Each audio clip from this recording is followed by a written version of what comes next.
გამარჯობა ჩვენ ავაწყოთ ჯუნიორ პროექტი, სადაც ჭკვიანი თერმოსტატი. ამ პროექტის მიზანი იყო, რომ ოთახში ტემპერატურა ეკონტროლებინა ავტომატურად.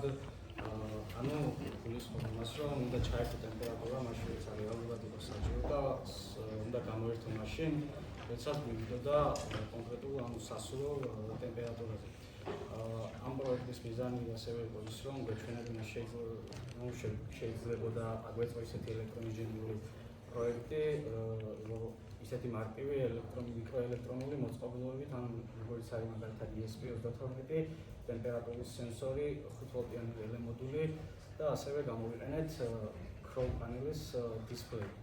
ამ პროექტის რეალურად მიზანი მხოლოდ ის იყო, რომ რაღაცა პრაქტიკული გამოცდილება მიგვეღო და რაღაცა გვესწავლამედ ამ პროექტის რეალურ ცხოვრებაშიც გამოყენება შეიძლება და იქნება ენერგოეფექტური ტემპერატურის მართვის სისტემა.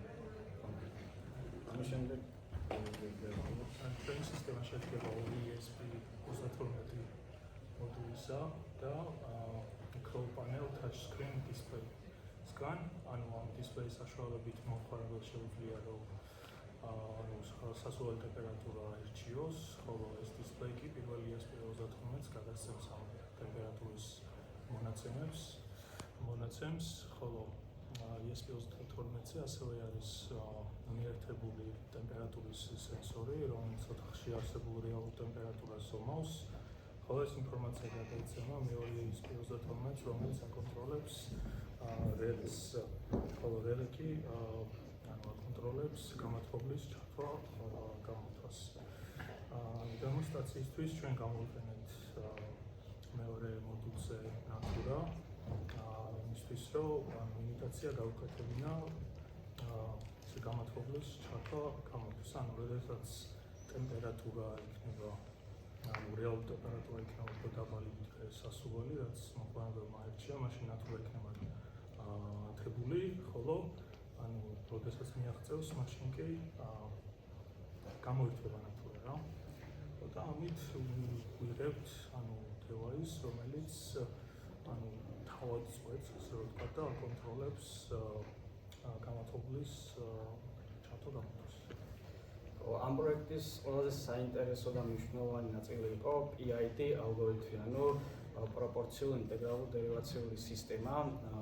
PID-ის მიზანი ჩვენს პროექტში იყო, რომ გამათბობლის სისტემა ეკონტროლებინა ისე, რომ არ ყოფილიყო ზედმეტი რხევები ტემპერატურის და მიეღწია სასურველ ტემპერატურაზე, ან გამათბობლის, ჩვენ გამათბობელში გულისხმობ ცენტრალური გათბობის ეგრეთ წოდებულ ქვაბებს შეეძახიან, მისი გადახურების გარეშე ემუშავა და ეს სისტემა განსხვავდება ჩვეულებრივი ჩაშენებული სისტემებისაგან, რომლებიც არის ჩვეულებრივი ჩართვა-გამორთვის სისტემით. ისინი არის უფრო არაენერგოეფექტური და ხშირად იწვევს ტემპერატურის ცვლილებას, ან ტალღომანცვლელობას იწვევს. რაც ჩვენი პროექტი ემსახურებოდა იმას, რომ ეს პრობლემა გამოესწორებინა.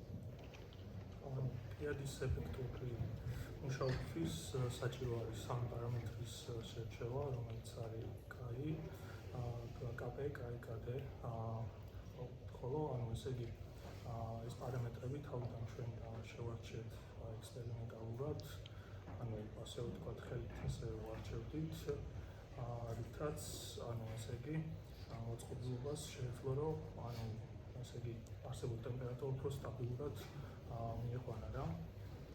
ხოლო ესე იგი შემდეგში კიდე შევიმუშავეთ ესეთი ასე ვთქვათ ავტოტუნინგის პრინციპით სისტემა, რომლის დროსაც ესე იგი მოწყობილობას შეუძლია რომ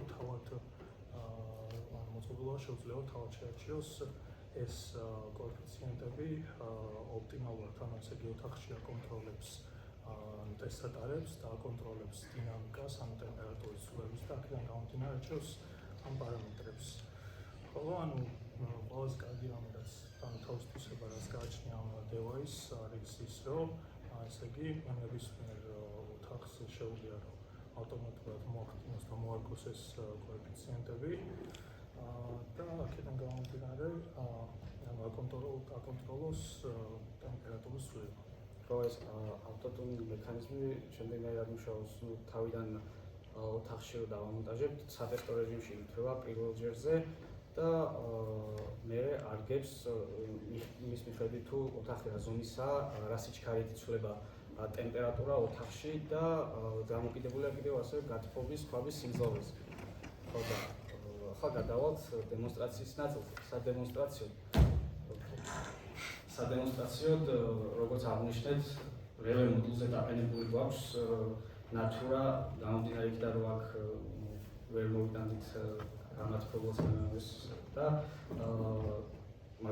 დავტესტავთ ჩვეულებრივ დისპლეიზე, როდესაც მომხმარებელი მიუთითებს სასურველ ტემპერატურას, მაგალითად 26-27 გრადუსს, ნახავთ ოთახის ტემპერატურა რამდენია და ამის მიხედვით ნახავთ როგორ ითვლება ნატურა.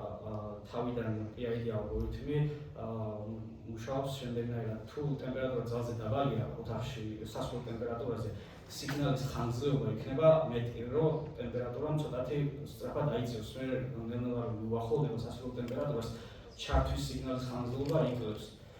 და აი ამ დემონსტრაციით და სიმულაციით შეგვიძლია ასევე რეალურ დროში ნახოთ PID ალგორითმის მუშაობა. ახლა ჩავთავთ და ნახოთ. აი თვითონ ამ მოდულზე Type-C-ის დარკვევის წყარო აქვს.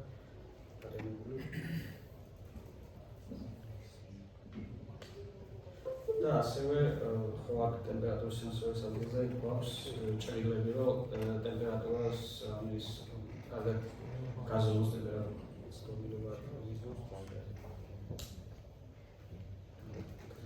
გვაქვს.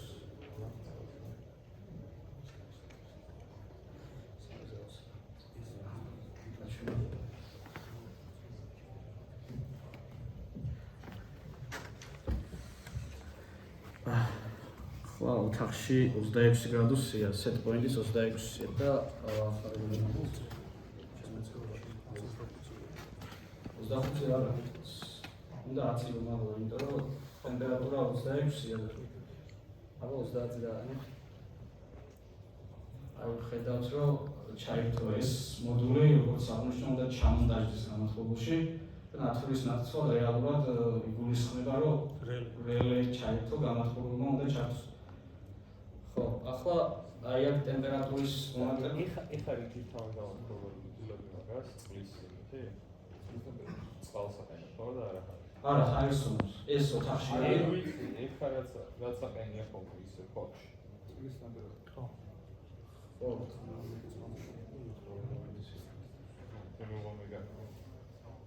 ახლა 23-ზე რომ დავაყენო, ტემპერატურა უნდა მოვუმატო, რომ ვნახოთ PID-ის მუშაობა. აი გამოიწო ტემპერატურა იმატებს და PID ალგორითმი მუშაობს, რომ ცვლილებები არ იყოს, ან ესეა ცვლილებები, ამიტომ იფრება და იშება.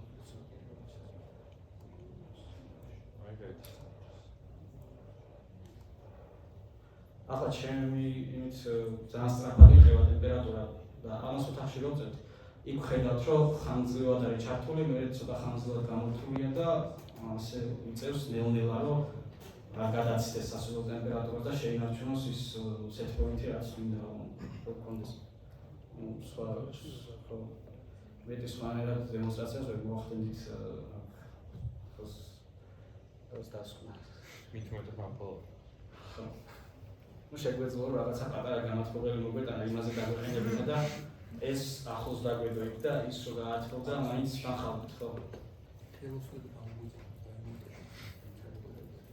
მომავალში შემიძლია რომ ის დავამატოთ ამ Wi-Fi-ის ფუნქცია და ენერგიის მოხმარების მოგრეულ აპლიკაციას შეგვიძლია დავაყენოთ.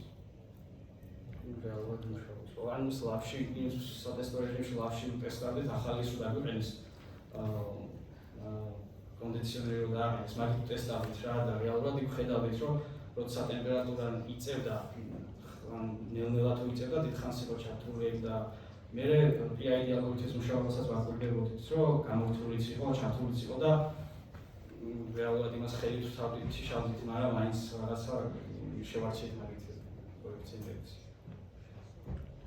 ეს კალიბრაცია თუ ეს ავტოტუნინგ რამე არსებული ალგორითმი გამოიყენეთ? კი, Arduino-ში არის auto-tuning-ის library და ეგ Controller-ზე აკეთებს მაგას? ხო. შემოუხდა. ფუნქცია გაქვს რომ დავში გააკეთე კალიბრაცია თუ პირველ ჩართავ test regime არ ჯობია რომ უბრალოდ გავუშვით რაღაც ოთახში დინაში გააკეთე სადმისხოზე. ერთხელ შეიძლება. ერთხელ გააკეთე კალიბრაცია, მაგრამ მაგ გადატიქრო. არა, ან დღეს მაგალითად დილით ჩავხდი გამოთქმელი, დილით ერთხელ სატესტო რეჟიმში გაივლის, მოარგებს კოეფიციენტებს და მე იცის რა, როგორ ჩართოს, როგორ გამოთქოს. თუ ამასაც მნიშვნელობა აქვს, სად დადებ ახლა მაინც იმაზე არ დადო რადიატორს თუ ესახი. ქართულის ფაბიკის იგივე და ყოველთვის ოთახის ზომა ყოველთვის იგივეა. ხო არაფერი არ იცვლება პირობა. არა, ეს ერთად გულზე უნდა იყოს, ნუ